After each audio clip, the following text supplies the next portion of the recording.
Nos alegra poder darte la bienvenida a este estudio de la lección de la Escuela Sabática con la Voz de la Esperanza. Si estás viendo este repaso por la televisión, por YouTube o Facebook, o si nos escuchas por audio, te agradecemos por acompañarnos. Esta semana estudiaremos la lección número 4 para el 22 de enero de 2022. Lleva por título Jesús, nuestro hermano fiel. Antes de nada, Nessie, ¿qué te parece si oramos para rogar al Padre Celestial por una porción doble de su sabiduría y bendición? Amén. Padre que moras en los cielos, necesitamos de la fuente de sabiduría, ese conocimiento, ese entendimiento para poder entender el mensaje de esta hermosa lección. Ayúdanos, Señor, en cada paso que tomemos. Y esto lo pedimos en el nombre de Cristo Jesús. Amén. Amén. El texto de esta semana se encuentra en el libro de Hebreos, pero ahora es el capítulo 2. Capítulo 2, versículo 14.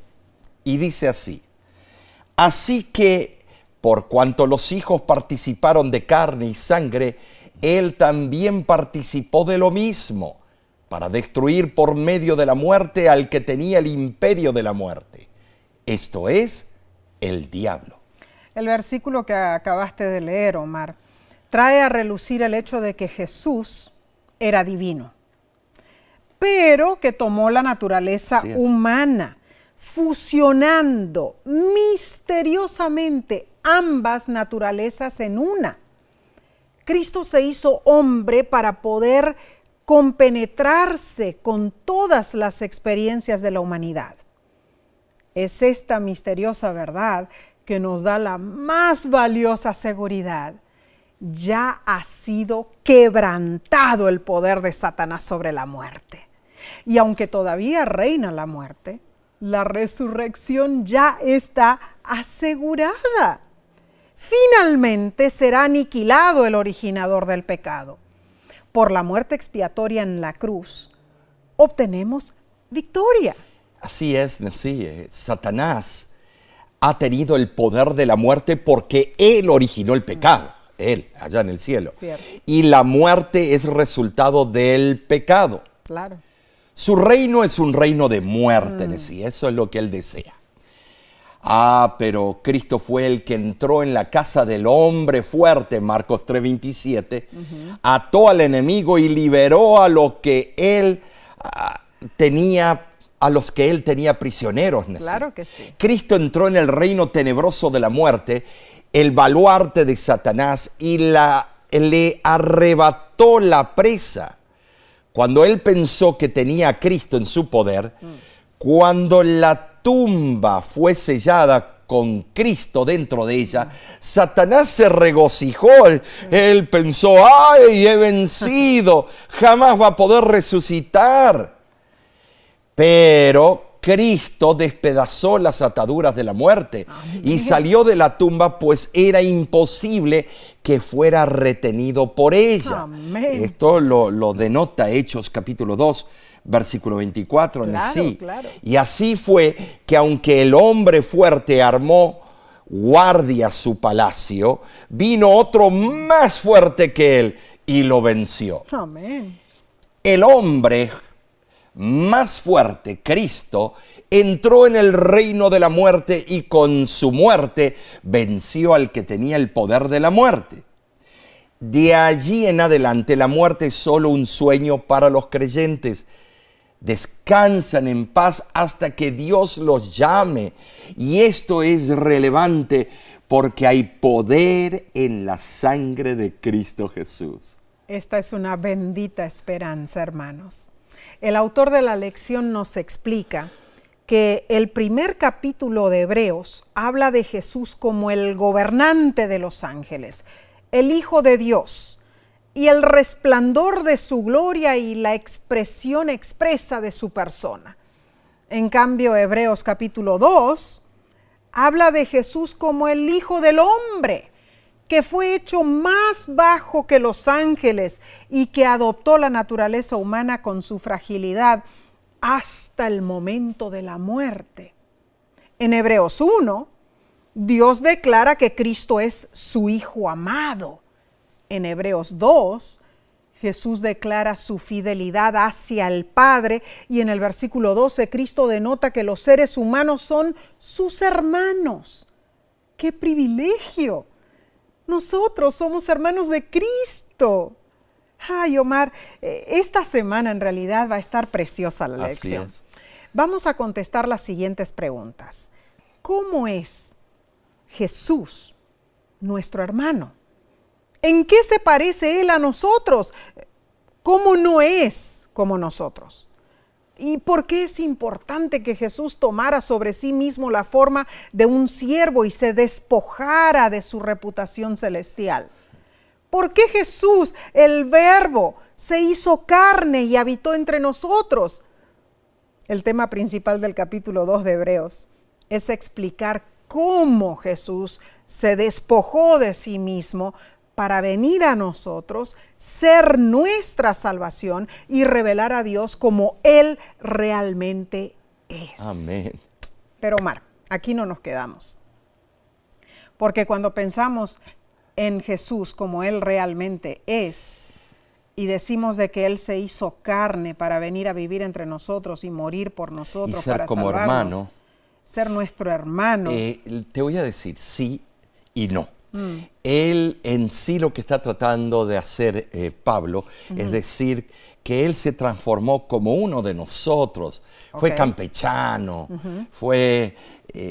él conoció nuestras debilidades y nuestras fuerzas.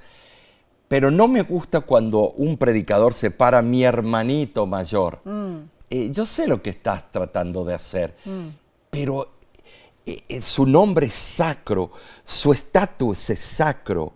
Él es omnipotente, Amén. omnisapiente, omnipresente por medio del Espíritu Santo. Y yo te voy a decir algo, no podemos rebajarlo tampoco del nivel que él ocupa. Claro que en no, sí. Omar, claro que no. Entonces avancemos con este fascinante estudio. Veamos la lección del domingo 16 de enero, se titula El hermano redentor. La lección empieza preguntando, ¿quién podría redimir una persona que haya perdido su propiedad o su libertad debido a la pobreza? Para comprender esto debemos remontarnos a algunos de los versículos de Levítico capítulo 25. Ajá. En los versículos 25 y 20 al 27 y 45 al 47, la ley de Moisés estipulaba que si una persona era demasiado pobre, con el fin de sobrevivir, debía vender todas sus propiedades, inclusive a sí mismo si fuese necesario. Wow. Eso es bravo, sí. Tremendo. Y su liberación vendría solo en el año del jubileo, que ocurría a cada 50 años, o sea, en el año 49 al año 50. 50. En ese año todas las deudas eran perdonadas, las propiedades eran reobtenidas y los cautivos eran liberados. Wow. Pero 50 años, eso es muchísimo tiempo. Por eso, la ley de Moisés daba la opción de que un pariente pudiera pagar la deuda para rescatar al insolvente con presteza. ¿Te das cuenta la alusión que se está haciendo aquí? El pariente sería Cristo. Creo que esa legislación favorecía al pobre y más bien lo animaba a trabajar para recuperar su propiedad mucho antes que pasaran, esos 50 años. Dios siempre procuraba impedir que algunos en su pueblo escogido llegasen a ser demasiado ricos y otros demasiado pobres. En verdad, si se hubiese seguido el plan original de Dios para la tierra y la servidumbre, no se hubieran conocido situaciones de extrema riqueza ni de extrema pobreza como las vemos hoy día. Es interesante ver que un israelita empobrecido que se había vendido a sí mismo para ser esclavo, podía redimirse él mismo, si le resultaba posible, o ser redimido por otro, aunque el dueño no fuera israelita. Interesante, ¿no? Y el precio que se debía pagar por el rescate variaba según los años restantes hasta el año del jubileo, porque en ese año automáticamente el hombre quedaría libre, ¿no? La lección nos pregunta cómo se describe a Jesús y a nosotros en Hebreos capítulo 2, versículo 14 al 16. Yo te invito a que leas esos versículos y los estudies y los digieras. Y verás que las palabras que resaltan son, en primer lugar, participar de carne y sangre. En segundo lugar, destruir al diablo. En tercer lugar, librar a los sujetos a servidumbre. En resumen, el texto nos describe a nosotros como esclavos de Satanás y a Jesús como nuestro rescatador. Amén. Nuestra situación era desesperante, pues al estar bajo el poder del enemigo, no podíamos librarnos de la pena de muerte que causaba el pecado y que todavía causa en sí.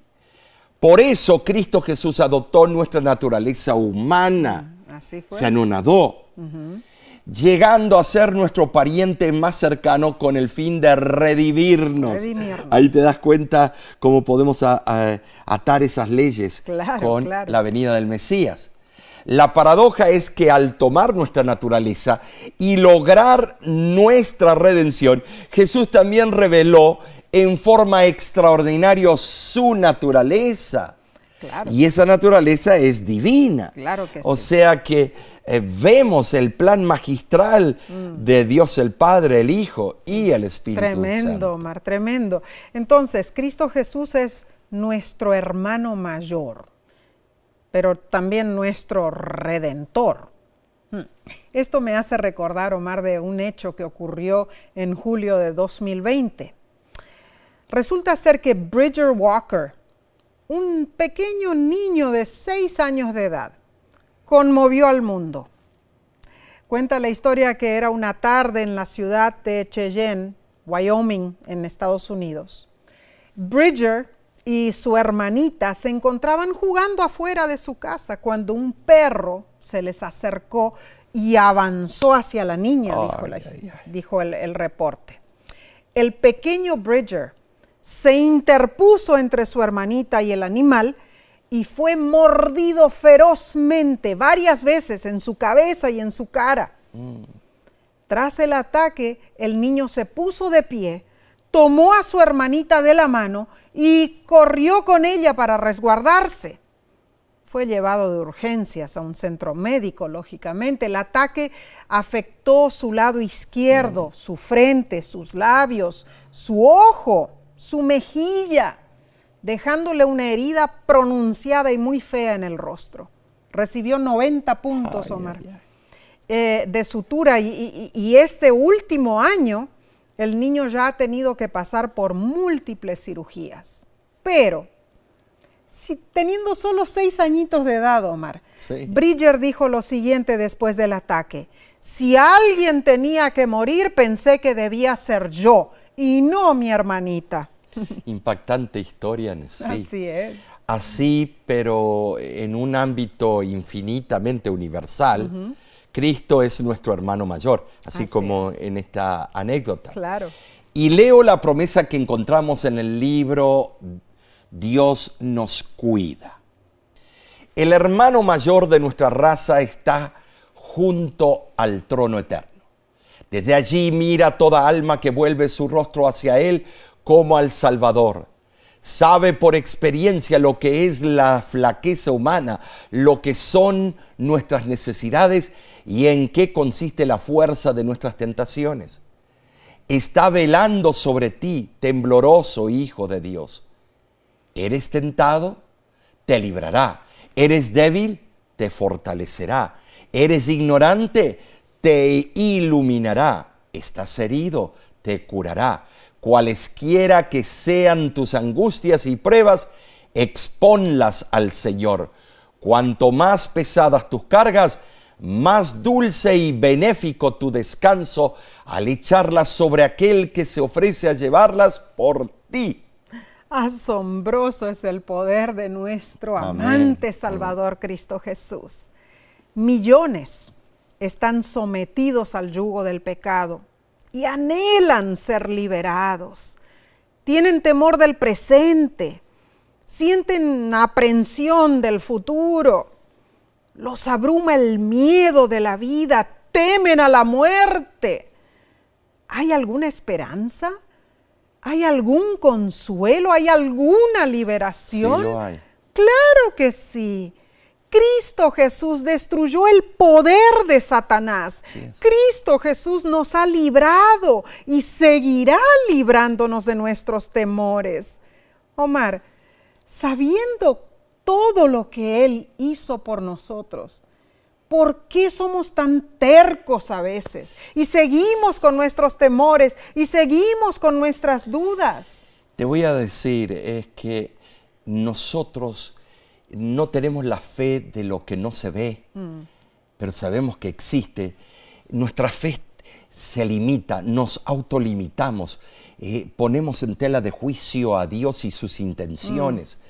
Debemos nosotros acercarnos y la única manera de incrementar esa fe es por la lectura de la Biblia o escuchar los mensajes bíblicos que nos van a aumentar esa fe, y esa fe se va a fincar en la roca eterna y va a ser más fuerte cada día. Que llegaremos a un momento que no vamos a dudar, que no vamos a flaquear, que no vamos a titubear. Añoramos ese momento. Claro que sí. Porque cada día encontramos y recibimos llamadas aquí en La Voz de la Esperanza, ¿no es cierto? Tanta gente con tantas dudas, preguntas, muchas de ellas profundas en cuanto al estudio de la palabra de Dios. Pero saben, mis hermanos, cada una de esas personas que llama a nuestro programa La Voz de la Esperanza son personas que están sedientas de aprender de quién es Dios, quién es Cristo Jesús. Y nosotros debemos estar listos para atender a esas personas y darles las maravillosas verdades que están en la palabra de Dios. ¿Estás listo tú para compartir esas verdades con otros? ¡Ah, qué hermoso! Estamos estudiando. Entonces seguiremos, Omar, pero antes que nada haremos una corta pausa y volvemos enseguida con el estudio del lunes. No te vayas.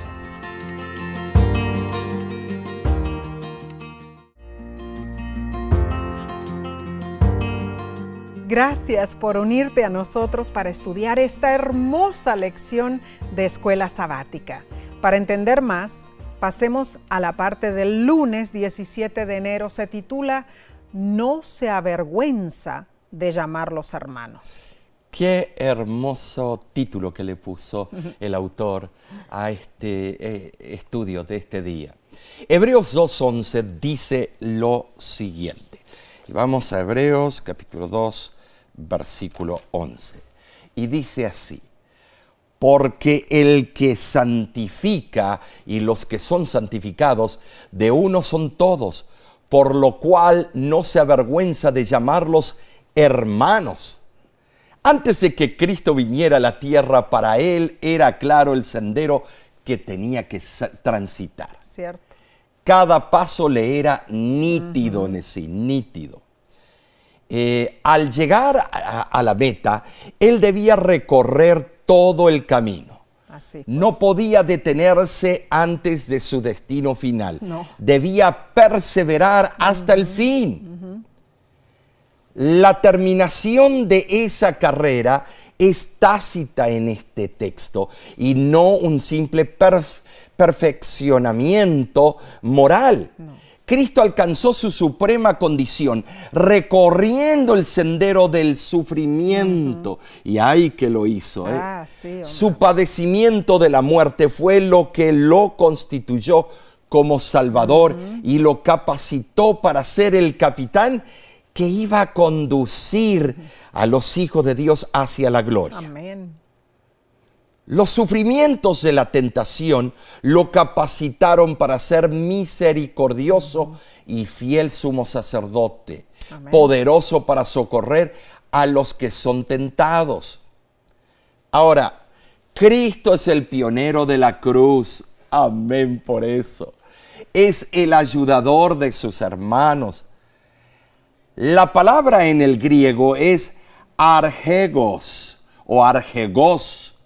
Se usaba en el griego clásico para designar al caudillo o progenitor de un clan griego y también para referirse a los héroes y aún al nombre del dios Apolo.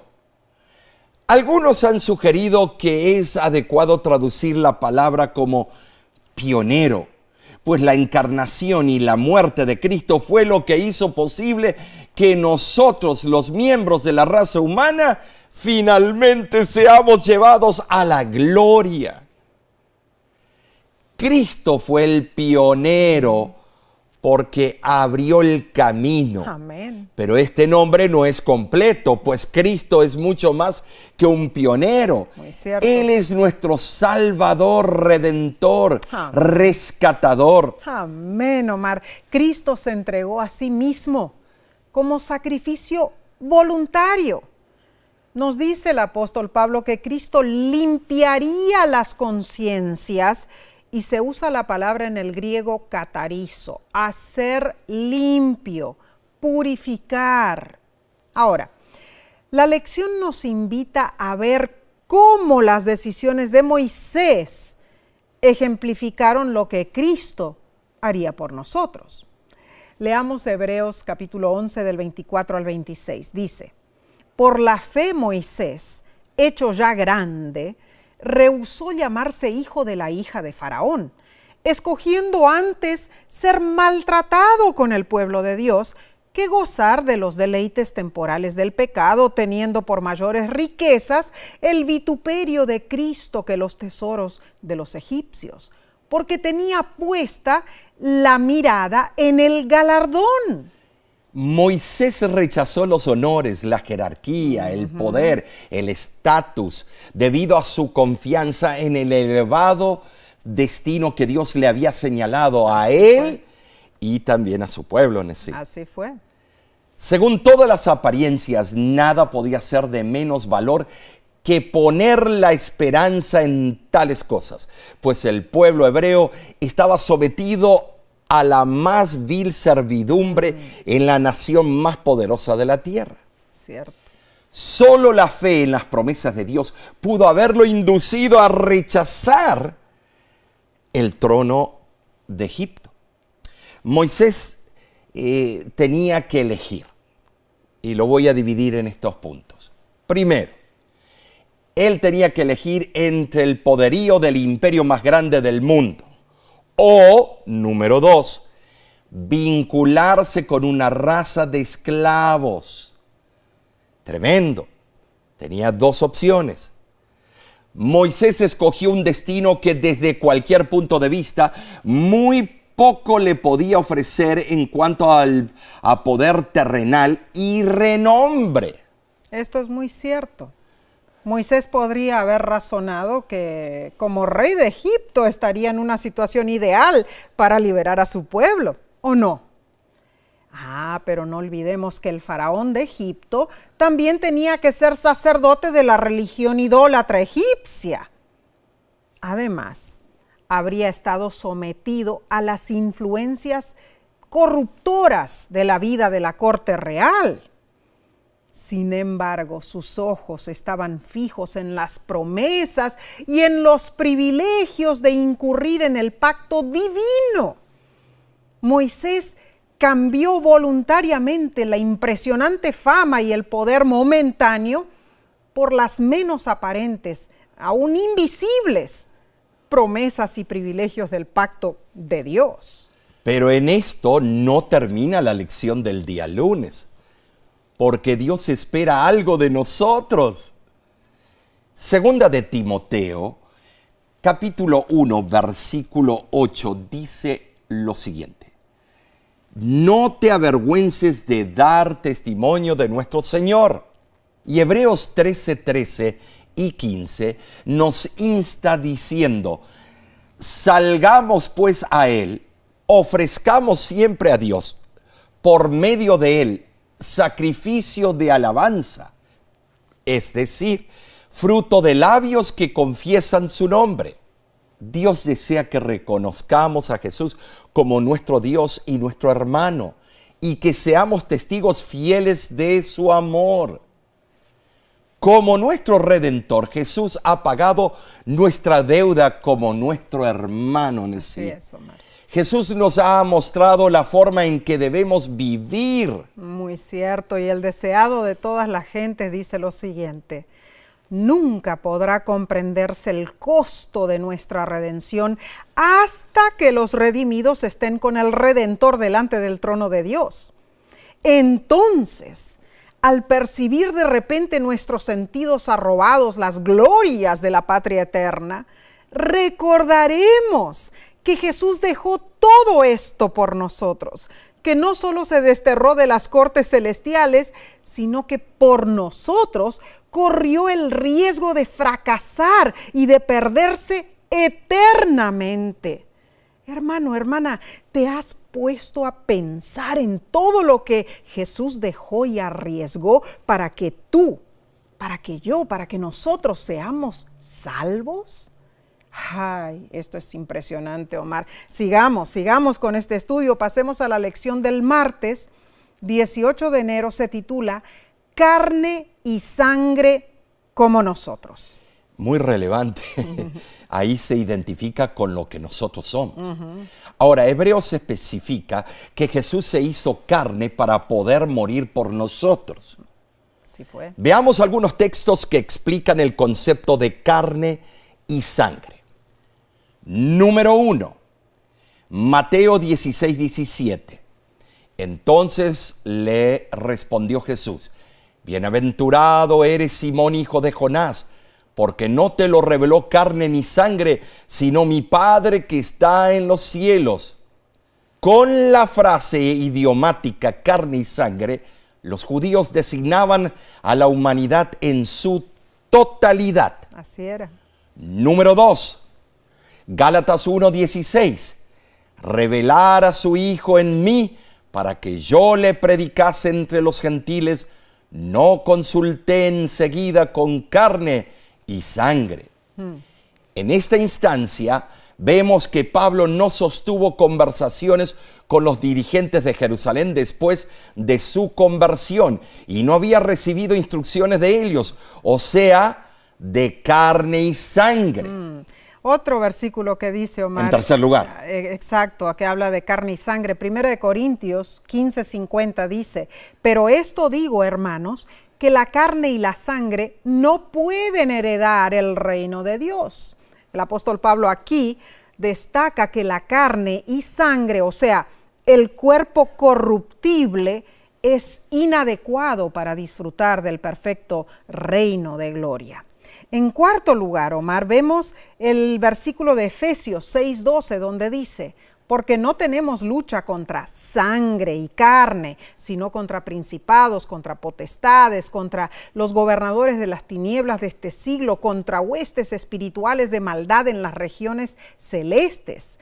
Pablo claramente identificó que el conflicto entre Cristo y Satanás no es de dimensiones terrenales, sino de significación cósmica, o sea, abarca todo el universo.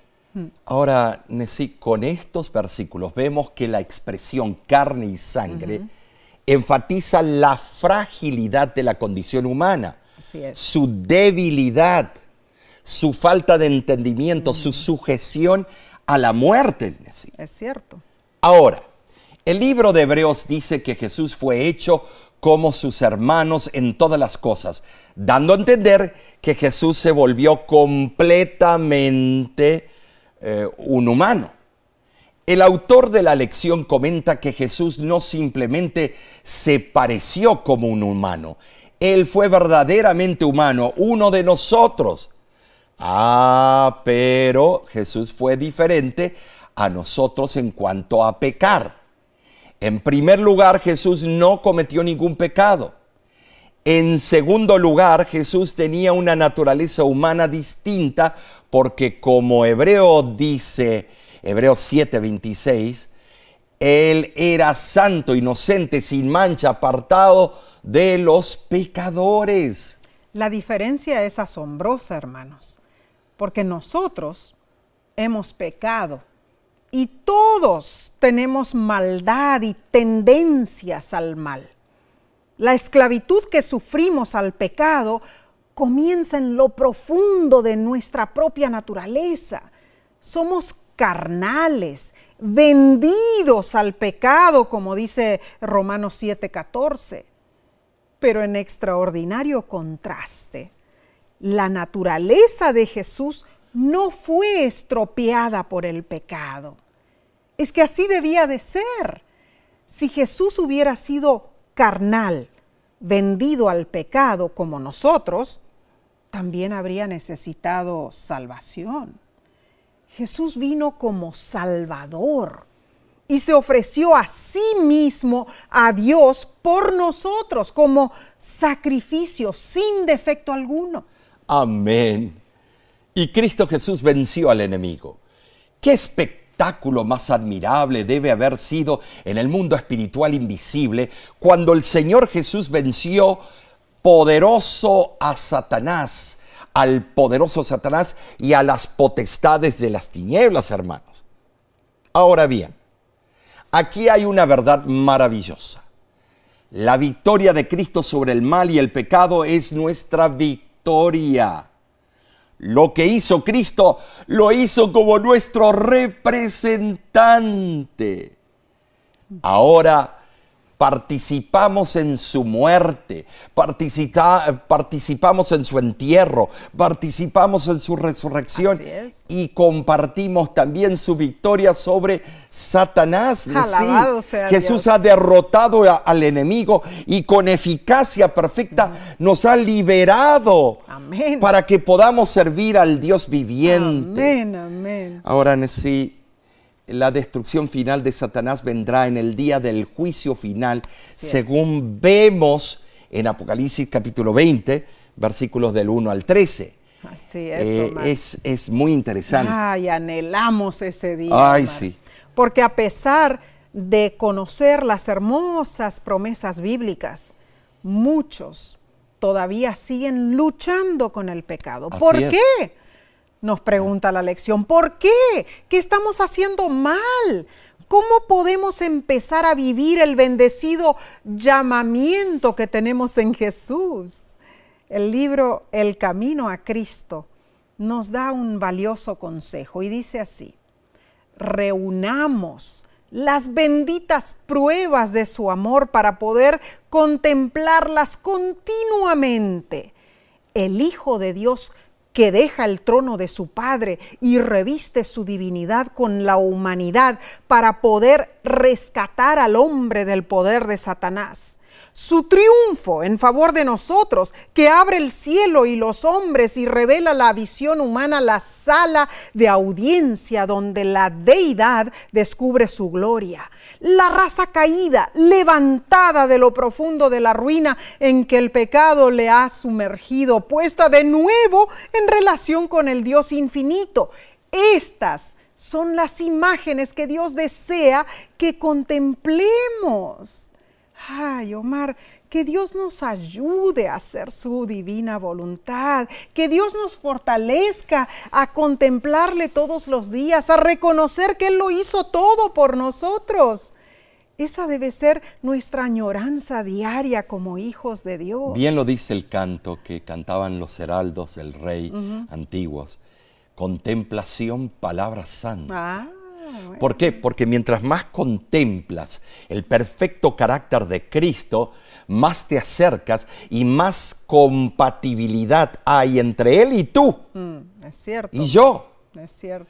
Y ya las cosas viejas no me nacen, porque ya soy una nueva criatura, mas no vivo yo, sino vive Cristo en mí. Claro ¿Has que sí. experimentado ese sentir, ese deseo en tu vida? Esa debiera ser nuestra pregunta diaria. Así es, cuando Omar. nos levantamos y cuando nos Y acostamos. en realidad, para contestar esa pregunta, lo que tenemos que hacer es que todos los días debemos, desde el principio del día hasta el final, confiar en nuestro Padre Celestial, contemplarlo y considerar que Él hizo todo por nosotros y Él nos ha salvado. Pero continuaremos estudiando esto, Así Nesí. es, Omar. Tomaremos, sin embargo, un corto receso antes y volveremos en unos instantes. No te vayas.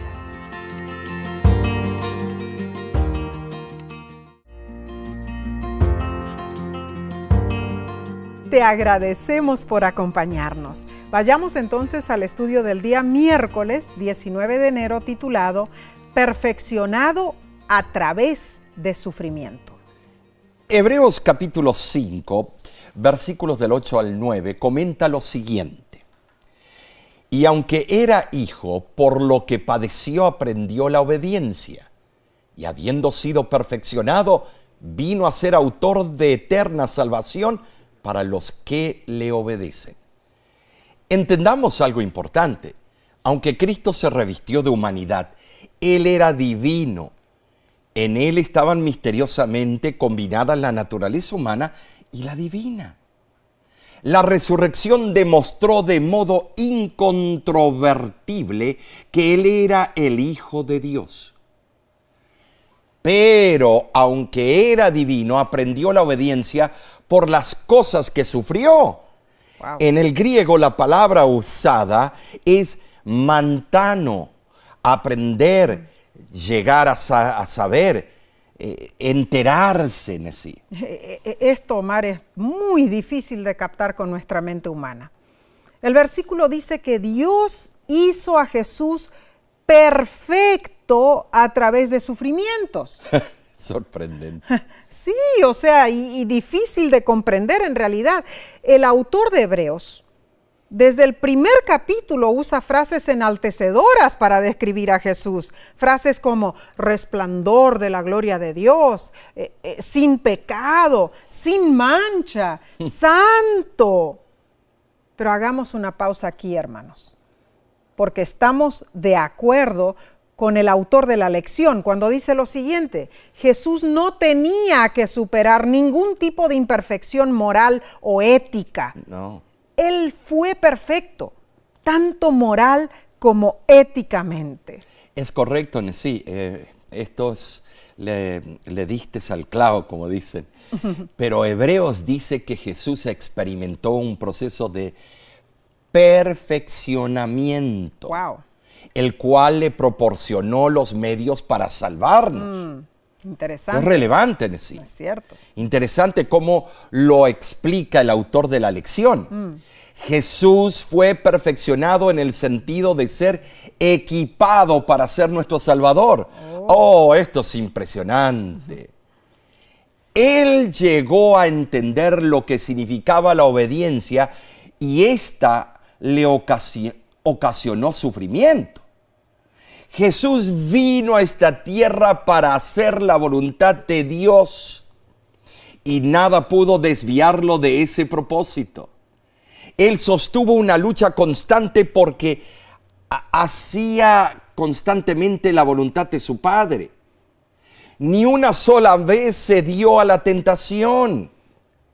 Y a causa de su experiencia como humano, sabiendo todo lo que implica la obediencia a la voluntad divina, Jesús puede socorrerte y socorrerme a mí y socorrer a los que somos tentados a desviarnos del camino de la obediencia. Wow, esto es un maravilloso concepto, hermanos. Alabado sea Dios. Porque Cristo logró lo que se había propuesto alcanzar por medio de su humanidad. Demostró su obediencia hasta la muerte y fue perfeccionado, como dice Hebreos. El cumplimiento del plan establecido antes de la fundación del mundo hizo de Cristo nuestra fuente de redención. Así es, sí. La obediencia está implicada en el plan de salvación. No se trata de que la salvación se gana con obediencia, sino que la fe produce obediencia. Una anécdota cuenta que un hombre estaba en su cabaña cuando de repente Dios iluminó la habitación y le dijo que tenía un trabajo para él. Le mostró una gran roca y le dijo que debía empujarla con todas sus fuerzas. Ay. Por años, día tras día, el hombre empujó la piedra con todas sus fuerzas, pero ésta no se movió. Todas las noches el hombre regresaba a su cabaña cansado, sintiendo que trabajaba en vano. Pobrecito. Satanás le dijo: has empujado esa roca y no se ha movido. ¿Por qué esforzarte todos los días en esa tarea imposible? El hombre desanimado elevó una oración. Señor, he trabajado arduamente con toda mi fuerza para conseguir lo que me pediste, pero no he podido mover la roca ni un milímetro. Oh. ¿Por qué he fracasado? El Señor le respondió: tu tarea era empujar la roca con todas tus fuerzas y lo has hecho. Nunca dije que la movieras. Tu tarea era empujar. Ahora me dices que has fracasado, pero mírate, tus brazos y tu espalda están fuertes, tus manos resistentes, tus piernas se han vuelto fornidas. A pesar de la adversidad, has crecido. No has movido la roca, pero tu misión era ser obediente y empujar para ejercitar tu fe en mí, y lo has logrado, le dijo el Señor. Y añadió: tú no puedes mover la roca, el único que la puede hacer soy yo. A veces intentamos usar nuestro intelecto para descifrar la voluntad de Dios. En realidad, Dios solo nos pide empujar la roca, o sea, obedecerle y tener fe en Él. Cuán cierto es esto, mis hermanos. Y creo que esta anécdota contesta la última pregunta del estudio de este día. Si Jesús estando sin pecado, sufrió, nosotros como pecadores seguramente sufriremos. ¿Cómo podemos aprender a soportar las tragedias de la vida y al mismo tiempo tener seguridad en el Señor? Recuerda al hombre de la anécdota. Cuando todo parezca ir mal, solo empuja. Cuando estés agotado, solo empuja. Cuando te sientas desanimado, solo empuja. Solo empuja. Dios solo te pide que empujes, o sea, Él solo te pide que le obedezcas y que tengas fe en Él. Eso es lo único que tenemos que hacer, ¿no es cierto? Y Él es nuestro Padre Celestial que nos ayuda con esa tarea, ¿no es cierto? El deseo de empujar. Claro que nos sí. da las fuerzas, nos da la perseverancia, la paciencia. Ahí está, Omar. Todos los ingredientes que necesitamos para esforzarnos. Claro que la salvación no es por nuestras propias obras, no. pero Dios quiere que empujemos. Claro. Y Él va a levantar esa piedra. Oh, claro que sí, porque nosotros no tenemos poder alguno para hacerlo. Entonces, hermanos, pasemos a la parte del jueves 20 de enero. Se titula Hermano como modelo. Cristo tomó nuestra naturaleza humana, Nessie. Así fue. Y vivió entre nosotros para ser nuestro modelo. Amén, amén. Para que sigamos su ejemplo. Claro que sí. Entonces, de acuerdo a Hebreos capítulo 12, versículos del 1 al 3, ¿cómo debemos correr la carrera como cristianos? Pues, leamos entonces. Por lo tanto, nosotros también, teniendo en derredor nuestro tan grande nube de testigos, Despojémonos de todo peso y del pecado que nos asedia y corramos con paciencia la carrera que tenemos por delante, puestos los ojos en Jesús, el autor y consumador de la fe, el cual por el gozo puesto delante de él sufrió la cruz. Considerad a aquel que sufrió tal contradicción de pecadores contra sí mismo, para que vuestro ánimo no se canse hasta desmayar. El apóstol considera a Jesús como el autor y consumador de la fe. En otras palabras, Jesús es el fundador y el perfeccionador. Aquí repetimos lo que estudiamos el día lunes de esta semana. La palabra griega es argegos, que se puede traducir como pionero. Hebreos 6:20 dice que Jesús es nuestro precursor. Y el autor de la lección explica que Jesús es el pionero de la carrera en el sentido que Él corre delante de los creyentes. Claro, Él llevó la delantera, logró la carrera con suceso y ya perfeccionó el arte de vivir por fe. Interesante el ejemplo de la carrera que usa el apóstol.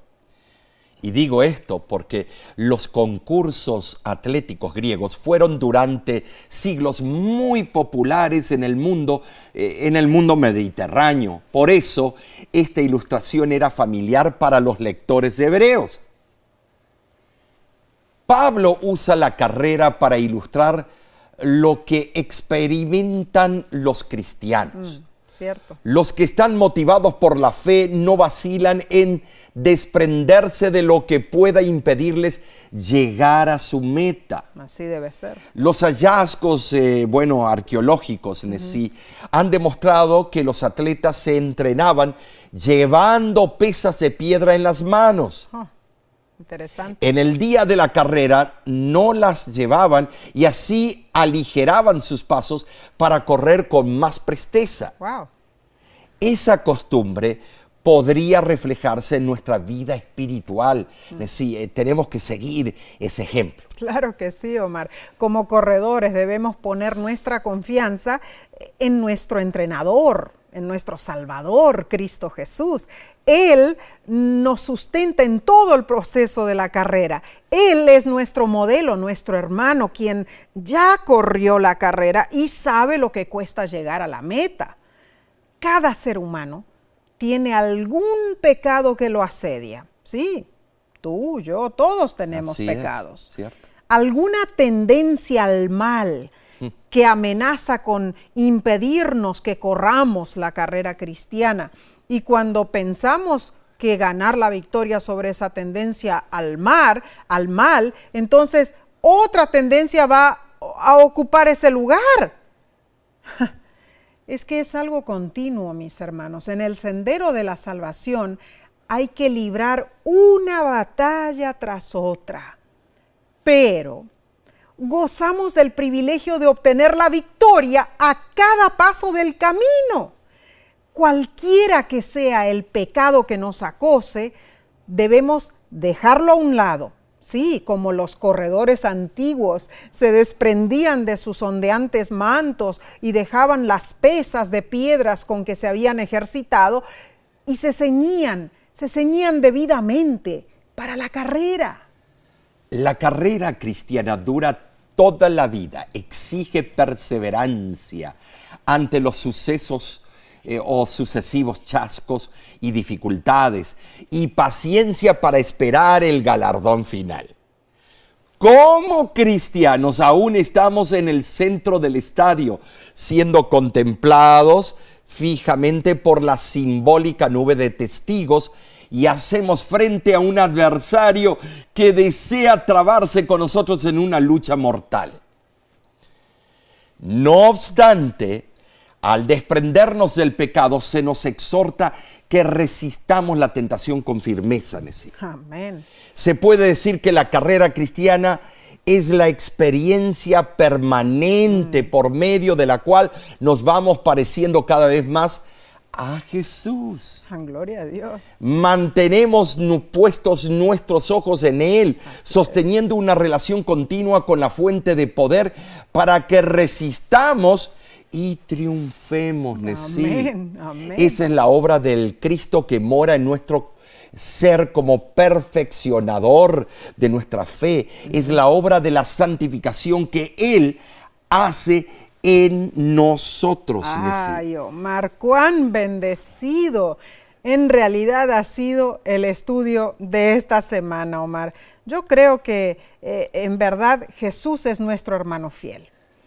Y me gustaría terminar con el comentario del día viernes de la lección. Jesús le dice al Padre en Hebreos 2:13, he aquí, yo y los hijos que Dios me dio. Patrick Gray, autor del libro Temor Piadoso, la epístola a los hebreos y críticas greco-romanas de la superstición, sugiere que este versículo describe a Jesús como el guardián de sus hermanos. Así es. Algo interesante, resulta que el sistema romano de tutela se llamaba impuberum, que determinaba que en ocasión de la muerte de un padre, un tutor, que a menudo era el hermano mayor, se convertía en responsable del cuidado y de la herencia de los hermanos menores hasta que ellos alcanzaban la mayoría de edad. Tremendo, esa explicación aclara por qué el libro de Hebreos refiere la idea de que nosotros somos los hermanos menores de Jesús y también sus hijos. Muy cierto. Como nuestro hermano mayor, Jesús es nuestro guardián, nuestro tutor, nuestro protector, y esa responsabilidad es cabal hasta que nosotros alcancemos nuestra mayoría de edad en el sentido espiritual. Claro que sí, Omar. Hermoso pensamiento. Entonces concluimos este estudio con un hasta luego, hermanos. Porque aquí no termina todo. La semana que viene tendremos algo aún mejor.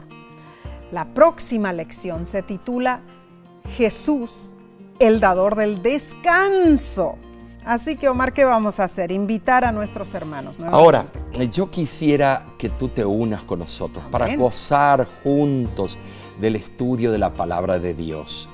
Y no olvides de compartir estos repasos con tus amigos y familiares.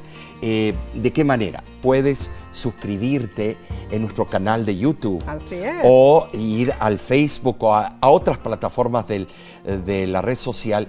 O también ir al canal Esperanza TV, que es nuestro canal alrededor del mundo. Claro que sí. Yo también te digo, tenemos los sermones proféticos, hermosos, todos los viernes.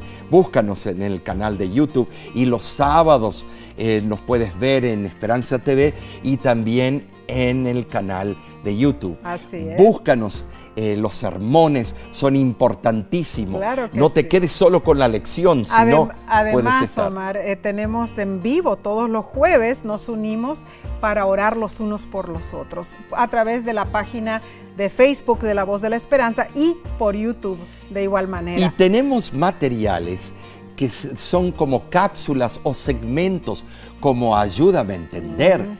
Yo te invito que tú puedas ser copartícipe y vernos de esa manera. Quizá, Omar, nuestros compañeros, amigos, hermanos, deseen tener más información sobre qué es el ministerio La Voz de la Esperanza. Y puedes ir a nuestra página, lavoz.org.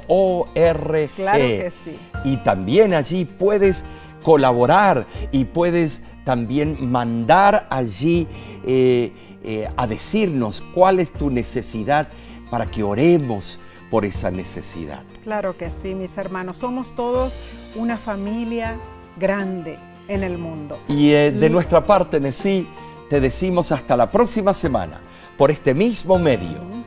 Y que Dios te bendiga, mi hermano. Dios te guarde. Dios te mantenga firme, fiel hasta el fin. Hasta luego.